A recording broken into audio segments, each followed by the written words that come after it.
এই বাসার মধ্যে আল্লাহ পাক যেন একবার ওনার হাবিবের দিদার দিয়ে আমাদের জীবনকে ধন্য করে দেয়। বলেন সুবহানাল্লাহ। একটাই তো লক্ষ্য উদ্দেশ্য হওয়া উচিত, তাই না? ওয়ান লাইফ ওয়ান গোল, দিদারে মুস্তাফা। বলেন সুবহানাল্লাহ। এর চাইতে কি বড় লক্ষ্য উদ্দেশ্য আর হওয়া উচিত আমাদের? কারণ দুনিয়া আখিরাতের যত কিছু আছে সবকিছু সম্পদের দায়িত্ব আল্লাহ নবী সাল্লাল্লাহু আলাইহি ওয়াসাল্লামকে আল্লাহ দিয়ে দিয়েছে। আপনি কেন সম্পদের পিছনে দৌড়াবেন? কেন টাকা পয়সার পিছনে দৌড়াবেন? যার কাছে সবকিছুর চাবিকাঠি আছে তাকে ধরলেই তো আপনার সব হয়ে যাবে। ঠিক না বেঠি? জগৎ সেরা বেকুব তারা, হাত বাড়িয়ে বেহেস চাই, তোমার দিদার চাই যে পাগল, নিত্য তাহার পানসা হয়। বলেন সুবহানাল্লাহ। এই কথা শিখিয়েছেন কে? আমাদের মুর্শিদ কিবলা রাহমাতুল্লাহ। আমাদের দাদা হুজুর পীর কিবলা রাহমাতুল্লাহি আলাইহি এমন ওলি ছিলেন, কুতুবুল ইরশাদ সুফি হাবিবুর রহমান রাহমাতুল্লাহি আলাইহি, যাকে স্বয়ং নবীজি স্বপ্নে যোগে দেখা দিয়ে মদিনা শরীফ জিয়ারতের জন্য ডাক দিয়েছিলেন যে আপনি আসেন, আমার দরগাহে আপনি আসেন, আমার বারগাহে আসেন, আপনি জিয়ারত করে যান। আর আপনার আমার মুর্শিদ হাদিয়ে জামান রাহমাতুল্লাহি আলাইহি এমন ওলি যাকে স্বয়ং মদিনাওয়ালা আসে দিদার দিয়ে ধন্য করে যায়। বলেন সুবহানাল্লাহ। তো সুতরাং সিলসিলায়ে মুহাম্মদিয়া তরিকার সাজারা যদি আপনি দেখেন, এক একটা আল্লাহর ওলির মাকাম নবীজির সাথে এমন নিসবাত আর দিদারের কানেকশন, আপনি যত দেখবেন যত করবেন তত আশ্চর্য হয়ে যাবে।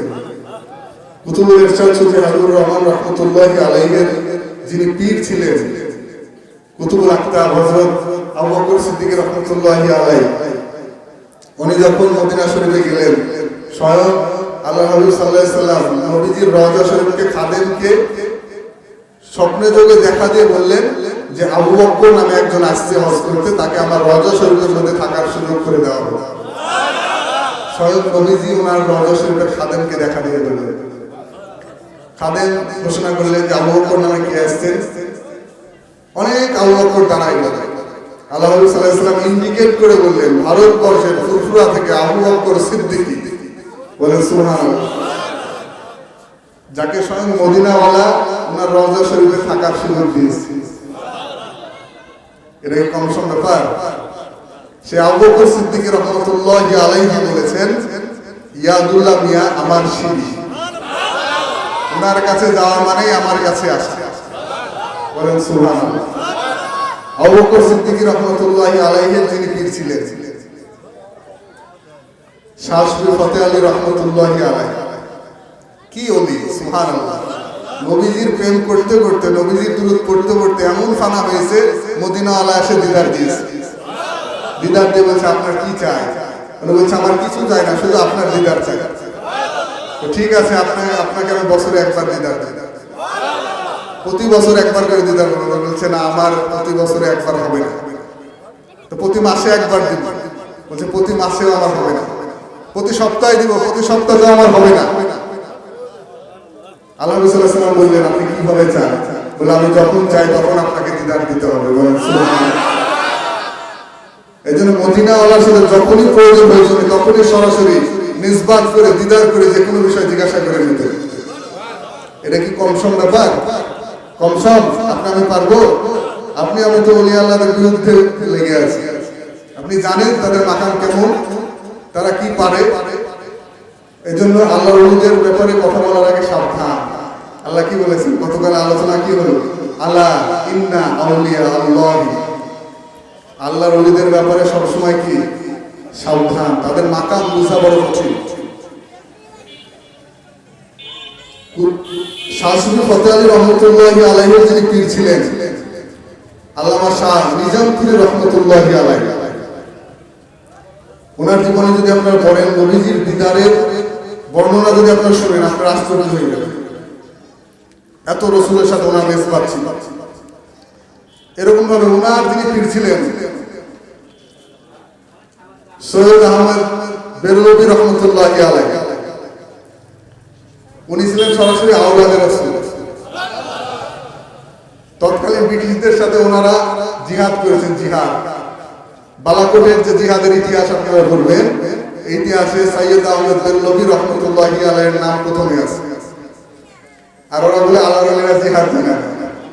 মূর্খ, ইতিহাস পড়নি তোমরা।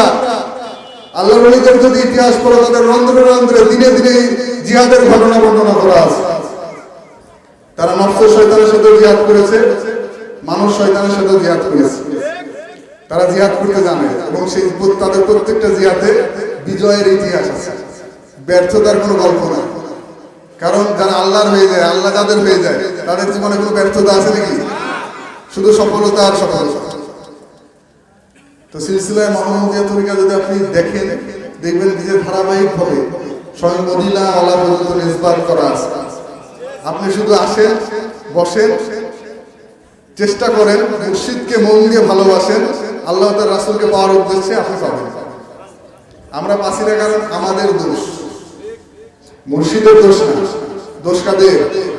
দোষ আমাদের, ব্যর্থতা আমাদের। কারণ আমরা কি নিতে জানছি না, আমাদের পাত্র পরিষ্কার না। মুর্শিদ তো দেওয়ার জন্য কি প্রস্তুত, কিন্তু আমাদের পাত্র পরিষ্কার না, আমরা নিতে জানছি না। তো আল্লাহ পাক এমন একজন মহান মুর্শিদ আমাদেরকে দান করেছে, যাকে স্বয়ং মদিনাওয়ালা ভাঙ্গা করে এসে দেখা দিয়ে বলেছে আপনার কি চাই, বলেন সুবহানাল্লাহ।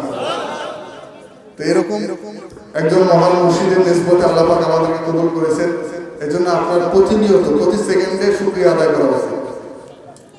যেমন একজন মহান মুর্শিদ, আমাদের মুর্শিদ কেবলা রহমতুল্লাহি আলাইহি, এটা অবাস্তব কোনো কথা না, গল্প না। যখন মুনাজাত ধরতেন, আব্দুল কাদের জিলানী রহমতুল্লাহি আলাইহি রুহানিভাবে উপস্থিত থাকতেন, শাহসুর ফতেহ আলী রহমতুল্লাহ আলাইহি উপস্থিত থাকতেন। যার কারণে তো মুনাজাত শেষে মুনাজাতে সবাই গড়াগড়ি করতেন, গড়াগড়ি। বলেন সুবহানাল্লাহ। আল্লাহর ওলিদের, আল্লাহর ওলির দরবারে এমন এমন ইতিহাস আছে, আমরা দূরে থাকার কারণে, না জানার কারণে আমরা মন্তব্য করি, অথচ কাছে আসলে আমাদের বলতে হবে। হুজুরের কাছে আসেনি, হাটহাজারী থেকে হুজুরের কাছে 2জন লোক আসছে, হুজুরের কাছে বসে তারা এতটা পরিষ্কার হয়েছে, হুজুরের সম্পর্কে পজিটিভ কথা বলে তারা গেছে। গোয়েন্দা সংস্থার লোক আসছে হুজুরকে পর্যালোচনা করার জন্য, তারাও হুজুরের কাছে বসে বসে মহব্বত নিয়ে তারাও পাগল হয়ে গেছে। বলেন সুবহানাল্লাহ। আল্লাহর ওলিদের কাছে বসলেই তো কিছু পাওয়া যায় নাকি? এই জন্য আপনি যদি আল্লাহর ওলিদের সান্নিধ্যে 1 ঘন্টা বসার সুযোগ পান, আপনার 12 বছরের যা জানা দরকার, যা অর্জন করা দরকার, 1 ঘন্টা বসাতে আল্লাহর ওলিরা দিয়ে দিতে সক্ষম। বলেন সুবহানাল্লাহ। আমাদের সম্মানিত আজকের সম্মানিত আলোচক, আমাদের সমাপনী দিবসের প্রধান বক্তা আলহাজ হাফেজ মাওলানা মোহাম্মদ ইলিয়াস আলিয়াস মুজাদ্দিদি সাহেব আমাদের সামনে অল্প কিছুক্ষণের মধ্যে উপস্থিত হবেন, গুরুত্বপূর্ণ আলোচনা রাখবেন ইনশাআল্লাহ।